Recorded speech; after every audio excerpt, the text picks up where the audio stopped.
really special. I saw a group of people walk in the door with this amazing poster for their film. You know, so many films that get into film festivals, they're often chosen by not only the trailer, but they always ask for the poster as well.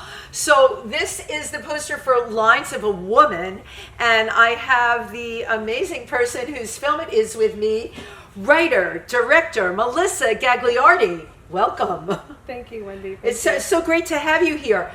This poster, you told me a little special thing about it. Who made the poster? Sven Johnson made the poster art.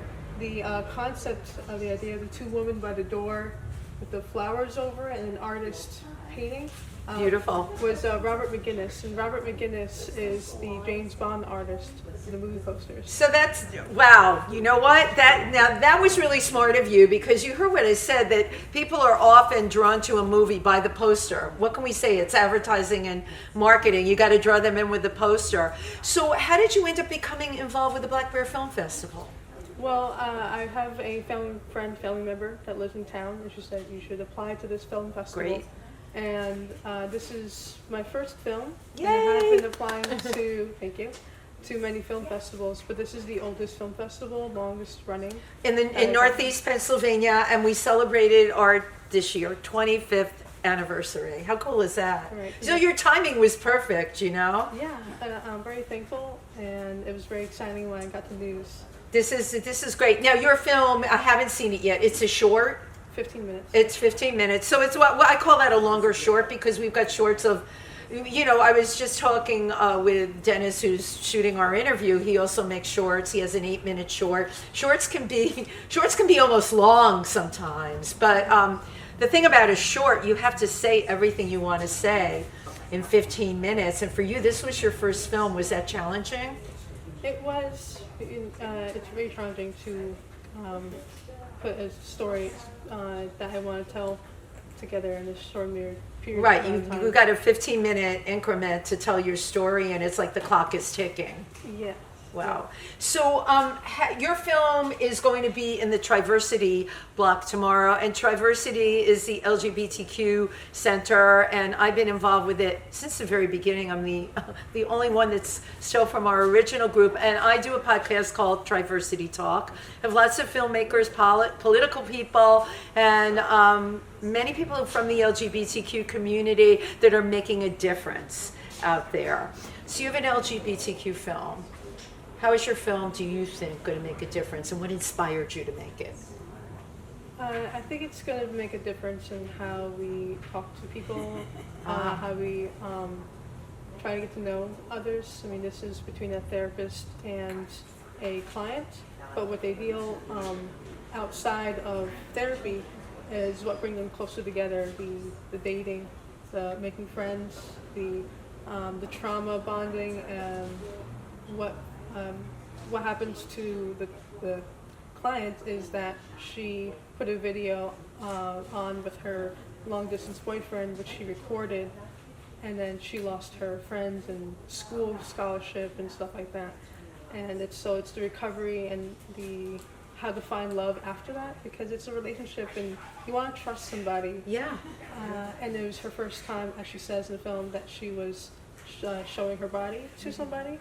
So that first instance, that kind of ruins everything to follow. Right. And you kind of ask yourself, and we should also ask ourselves how to help someone else heal from that.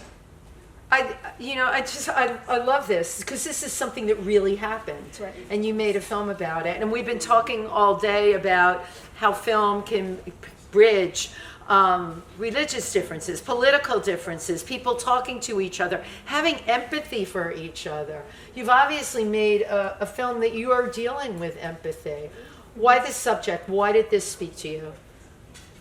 Well, this particular matter hasn't happened to me, but I know it happens to a lot of people. I was facing the social media aspect that we have. It's so very easy. It's, revenge porn that stays on the websites forever. Yeah. You'll have a very hard time taking those down. Right. and sometimes it's not their fault. They didn't put up No, themselves. and things happen in people's lives, and that Yeah. stuff still stays there. You know, you change and grow. Maybe you had nothing to do with it being on there, but now you can't get rid of it, and Right. it's how it affects you. And with the therapist, what she deals with is men wanting that only one thing and not wanting to get to know her emotionally. Right. These are all, I have to say, these are all truths. Many of us are dealing with this. Yeah. I love that you decided to make a film about it.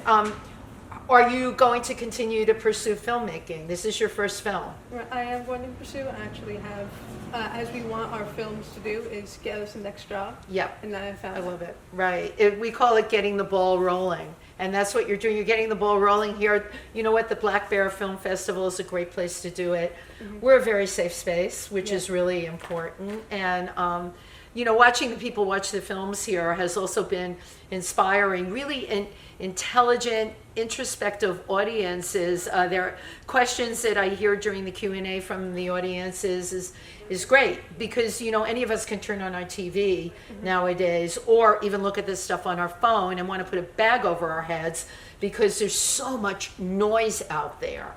And you start to think, doesn't anybody realize what's going on in the world? But filmmaking is also a world, and a film festival is also a world. And by being here and showing your film, you're telling a truth.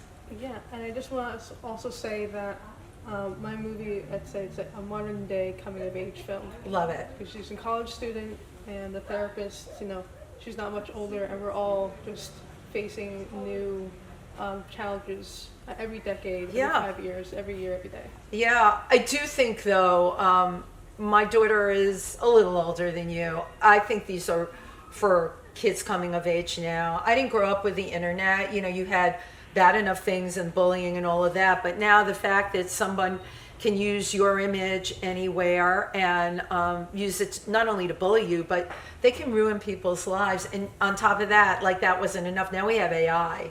So it's become a runaway train. We're counting on people like you to get out there, tell these stories, and, you know, let us know there's always somebody listening, always somebody that cares, and don't let this stuff get you down, you know? Thank you so much. Thank you. I'll see you tomorrow at the Triversity's Film Block. By the way, is from 11 to 2 at the Triversity Center. Be there or be square.